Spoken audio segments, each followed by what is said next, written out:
Catus Maximus here. This time, a little video about these Howard Industries door pressure gauges. We have a couple of them here. We have a small one. These are out of Littleton, Colorado. We rotate that around.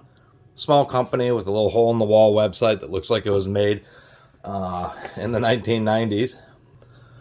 And just a small company that just makes a relatively simple product that's used in building inspection and building construction, particularly fire inspections. Got something on there. What these door pressure gauges, what they're used for, and I have two different ones. I have this one, which is from 0 to 7 pounds of force, not foot pounds. It's a linear measurement.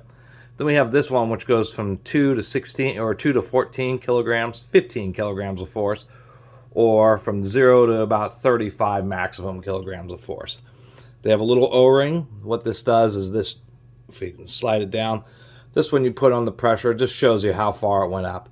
So anyway, with fire standards and in commercial and actually public buildings, even at your home, although you wouldn't use these much at home, they're for determining how much force it takes to actually press one of those panic bars and get it to depress and allow the door to open. This is to make sure that you don't have panic bars that are too hard to press or may not be operating properly, because you have those big wide bars on the fronts of doors to determine, or if not to determine, but to make it easy to exit. So if there's a fire or something, people are piled up against the door, they just, their bodies, easy to press the bar and the door flies open and people are able to get out.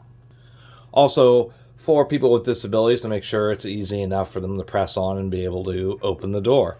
Now, as far as this light gauge, I'm not entirely sure. Their website is really not, actually offers almost no description or examples of the product usage, which is a real disappointment. They really need to do something about that. It's amazing they're still around with such a terrible website.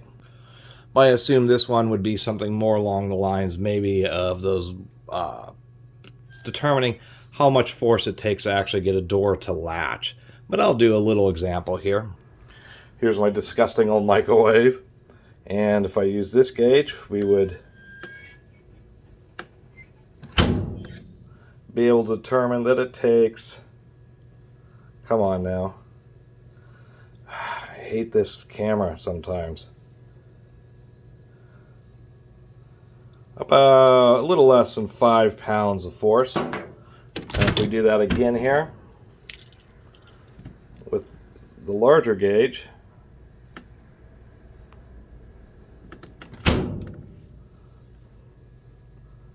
well, that's kilograms, also about 5 pounds of force. Now, as far as what this measurement on the back of this one is, we have it in both centimeters and inches, span, length.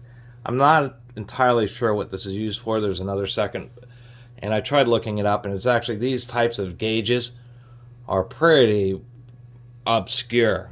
Not a lot of information about them, and that's probably that's an unfortunate aspect. It took me a while researching or hunting around just to figure out what the heck these things even were in the first place. And so that's all I've really been able to learn about them, is just the fact that they're used to verify that panic bars on doors are opening with sufficiently low pressure. But of course, the big criticism of these Howards is they should do it like a laser etching. Instead, they use a sticker. The darn sticker just wants to peel up.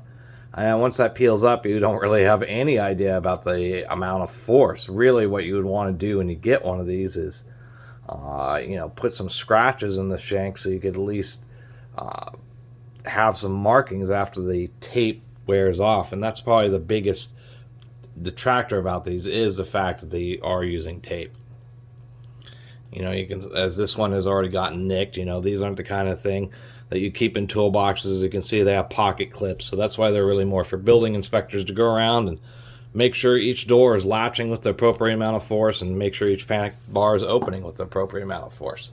But anyway, when I found these, I just couldn't figure out what on earth you would really use these pressure gauges for. I'm sure there's other certain situations, such as belt tension, There are belt tension gauges, which are similar to these, where you would have a belt, but it's kind of a complicated formula. You use them in industrial maintenance, belts on industrial motors. Really pretty rare automotive. Although there are some specifications where they tell you like an inch of deflection.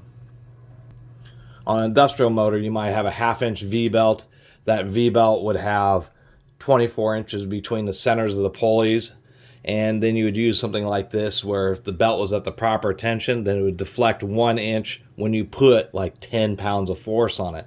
It's actually a bit more complicated using these types of pressure gauges to measure proper belt tension. But that would be another use for them. Anyway, I really appreciate everybody who's been watching and subscribing. If you haven't subscribed, please do. Till next time, Catus Maximus out.